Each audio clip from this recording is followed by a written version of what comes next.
Salut et bienvenue à ma chaîne où je lance le sujet de méditation. Et aujourd'hui, dans cette vidéo, je vais découvrir vraiment pourquoi méditer. Qu'est-ce que c'est la méditation? Quand je trouve avec les gens que je rencontre dans la vie, j'ai découvert qu'ils font la pratique de méditation. Chacun vient de différents côtés, chacun vient avec les différents buts pour approcher la pratique de méditation, pour apprendre et introduire dans sa vie propre. Et c'est intéressant parce que de différents chemins, de différents côtés, les gens viennent, mais après, ils se retrouvent dans le même chemin et ils bénéficient de beaucoup plus des options qui offrent méditation que juste une ou deux de petites raisons qu'ils ont cherchées au début. Donc, normalement, ici en Suisse, je trouve que les gens découvrent méditation pour les raisons de santé. Et quand j'ai commencé à habiter ici en Suisse, j'ai appris le concept de burn-out que je ne connais pas avant. Et ici, j'ai compris que les gens travaillent trop, ils pensent trop, et aussi, comme je remarque, il n'y a pas dans la culture bon partage. Les jeunes ne partagent pas les émotions, les jeunes ne partagent pas les sentiments, ses pensées, ils gardent tout en intérieur, et après ça cumule, et voilà, ça donne le résultat de burn-out. Et comme je connais de la culture de pays asiatiques, et que les gens sont plus ouverts, et ils vraiment parlent, discutent, ils expriment tout ce qu'ils ont dans le corps, et ils n'ont pas peur de dire ce qu'ils pensent, ils n'ont pas hésitation d'exprimer ses opinions, et comme ça, c'est sûr qu'il n'y a pas de tranquillité dans la relation comme il y a ici en Suisse ou peut-être aussi en France dans la culture francophone, mais quand même, avec les vagues des émotions, il arrive au moins pas à accumuler tout le grand monde de pensées et de penser qu'est-ce qu'il pense que je pense et comme ça pour construire toute la longue chaîne justement de penser, de réfléchir des autres, qu'est-ce que d'autres réfléchissent à moi et comme ça. En Asie, il ne s'accumule pas et il exprime et comme ça les esprits des gens sont plus légers. C'est un de mes observations que je partageais avec les autres voyageurs et aussi j'ai entendu l'opinion similaire de moi, les enseignements de qui je suis. En fait, il a dit qu'il a fait une petite comparaison que ici en Suisse, ils viennent pour apprendre comment créer la structure, comment faire si propre comme c'est ici en Suisse, comment créer le confort et la stabilité dans ce pays, en Birmanie. Mais aussi, il a dit qu'il y a quelque chose que les Suisses doivent apprendre de Birmanie, parce qu'avec toute la propriété, je veux dire tous les rues propres, tous les organisations, moments d'organisation bien faits, tout ce qui se passe en temps, avec tout ça, les esprits des gens sont très sales.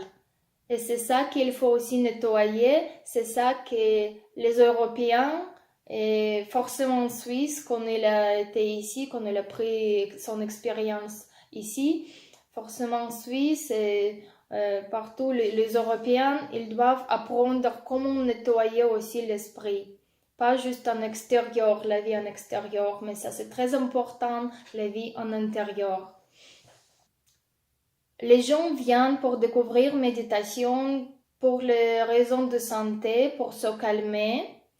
C'est une des raisons. Deuxième que je trouve, c'est en recherche de juste de tranquillité, d'état spirituel, shanti shanti, quelque chose.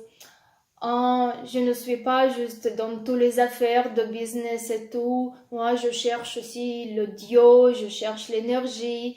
Donc, avec méditation, les gens essayent de trouver quelque chose tranquille dans le sujet de spiritualité.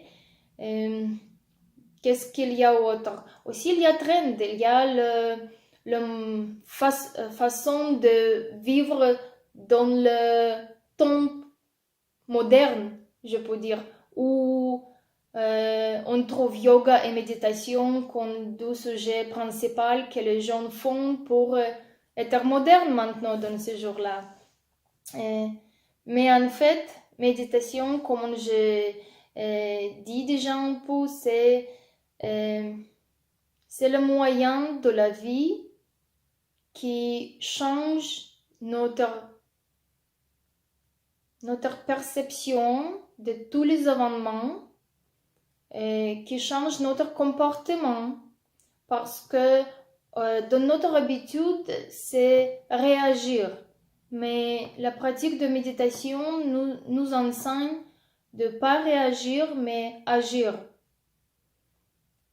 La pratique de méditation nous propose l'opportunité de comprendre qu'est-ce qui se passe en vérité, et avec cette connaissance, avec cette compréhension, agir, faire le pas vers le but désirable. Quand on réagit, on se laisse son droit à choisir. On juste suivre l'habitude de faire, de dire, l'habitude qui est liée à certaines perceptions des événements en extérieur de nous, et nos comportements se passent automatiquement, dont on peut regretter plus tard. Et si on ne réagit pas, on est dehors le moment émotionnel, le lien avec le sujet qui nous touche, il est moins fort, et on peut être plus indépendant de notre habitude à réagir. Et là, il y a vraiment le choix. Si on est conscient, on ne va pas créer la négativité, la souffrance, ni en nous-mêmes, ni aux autres. Avec la conscience, on peut juste regarder sur le moment présent comme on est, et avec toutes les conditions données, et faire une décision vraie qui nous permette pas exagérer les situations. On peut avoir le contrôle sur notre esprit, parce que si on ne le contrôle pas, c'est lui, l'esprit, qui nous contrôle. Et pour ça, il faut savoir être dans le moment présent. Il faut savoir pas suivre l'habitude à réagir. Et exactement, le développement de ces capacités nous apporte un état d'esprit qui est plus calme, parce qu'on ne stresse pas par réaction immédiate qu'on regrette plus tard. Rester dans le moment présent et pas réagir, ils sont les résultats directs de pratiques de méditation. Et ces résultats assurent succès dans les relations privées, dans le business, dans tous les aspects de la vie. Et d'ailleurs, en méditant, on apprend à faire attention à notre manière de se comporter, à notre façon de vivre. Et avec ça, on développe compréhension de beaucoup de processus de notre vie et après d'existence en général. Donc, en fait, méditation, ce n'est pas juste un exercice pour le faire de temps en temps. Non, méditation, c'est vraiment une façon de la vie avec l'esprit l'Esprit Saint dégagé. Et en profond, quand on découvre plus de la connaissance derrière le concept de méditation, on sent que la méditation devient moyen seul d'être, d'exister. Donc avec ça, je vous invite à développer plus d'intérêt au sujet de méditation pour vivre en pleine conscience et créer moins de difficultés. Et pour aujourd'hui, je m'arrête. Je comprends qu'il faut lever le sujet de difficultés de notre vie sans méditation. Et peut-être qu'il faut que je parle de façon, de méthode à méditer. Et après, on verra. Et aujourd'hui, merci d'être avec moi. S'il vous plaît, laissez vos commentaires avec vos histoires, vos expériences de méditation et aussi vos cas qui vous ont fait rencontrer méditation, vos raisons. Et bien sûr, laissez vos recommandations, vos conseils pour moi pour améliorer mon français.